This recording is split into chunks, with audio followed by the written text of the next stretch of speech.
Hi, I'm Turner McGehee, and I'm speaking to you from Hastings, Nebraska, which is where I live and have my studio. I'm one of the artists who the Museum of Nebraska Art has kindly invited to conduct a tour of my studio and talk a little bit about my artwork. It's a great honor to do that. I've seen the videos that have preceded mine, and they're my heroes. Friedemann, Jacob Sagen, Sisyphus. So yeah, it's really quite an honor to be considered in that constellation. Well, a lot of artists will tell you that they live in their studio. I heard Charlie Friedemann talk about how many hundreds of hours he spends in his. And I can certainly believe that, looking at how prolific Charlie is. I literally live in my studio. This is my home, this is my studio, this is where I work. Whenever I don't need a press, I'm also a printmaker, so I do have to go somewhere else when I want to make an etching. But I do painting, collage, drawing, some home printmaking techniques here. And so this dining room table is my first easel for most projects. The living room in there is usually the final stage. The kitchen over here, I set things up on the stove when I want to gaze at them while I'm drinking my coffee. And I try to surround myself with the things that make me happy and productive. Things like I have artwork by my friends, Deborah Case, Karen Kuntz in there, Dave Stewart, Gary Staub, dozens and dozens of artists. It inspires me and makes me feel good.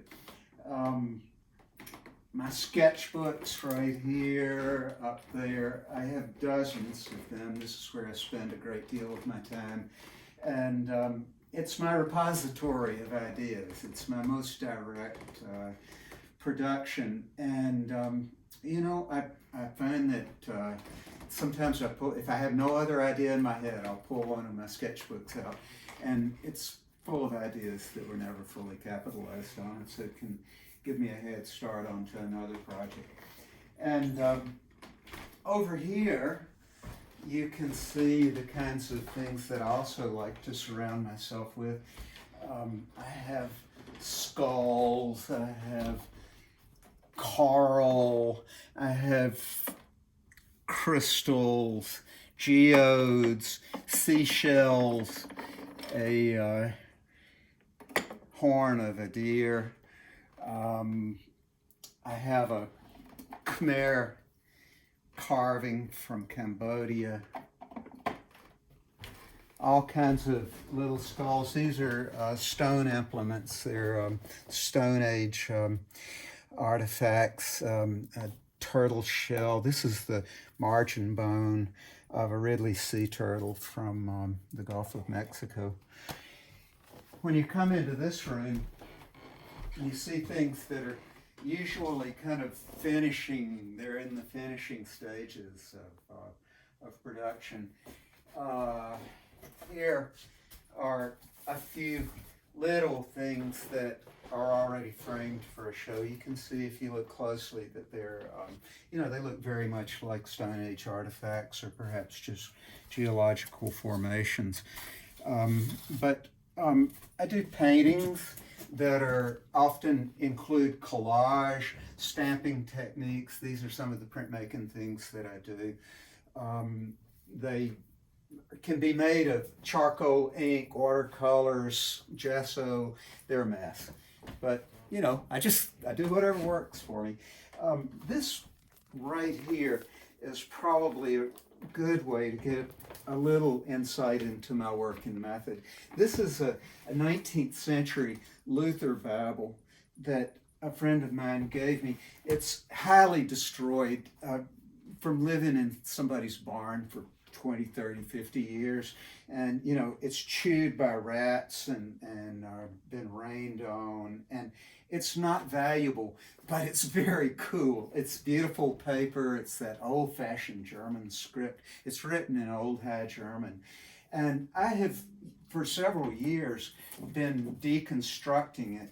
And I take out pages, and they're wonderful to work with. I love the texture of them just to start with. And often I will take something like that, and this is, you know, a further along experiment that incorporates the Luther Bible. It looks kind of like a cuneiform tablet from Mesopotamia. You know, what I'm getting at in my work in this decade, I think, is something about the continuity of time. If you accuse me of living in the past, I'll take that as a compliment. I think that we are the leading edge of whatever has been happening for the last few billion years. We are the green tip of something that's been growing. And, you know, before very long, we too our unstable isotopes will be contributed to recycling into some new project. I constantly experiment here at my house, and a lot of times it's little things like this that gradually become bigger things. These are entirely made of rubber stamps that I myself have made. And you know, that eventually did become a large and formal painting. Here is a good example of something that was made out of that Luther Bible and has other textures incorporated into it.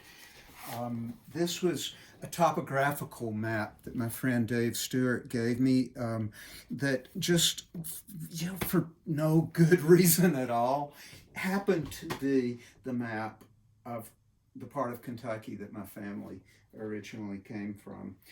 And, you know, that I've turned into something that looks like flaked stone. Sometimes my work is purely painted, but I think all of it kind of is about, is it fossil? Is it mineral? Is it alive? Is it something that's man-made, or is it feral? I like to recycle things. This is a letterpress poster that Bennett Holdsworth produced for our art department at Hastings College, where I teach. And that I have begun turning into paintings. It's out of date now. And so rather than throw them away, I'm turning them into paintings.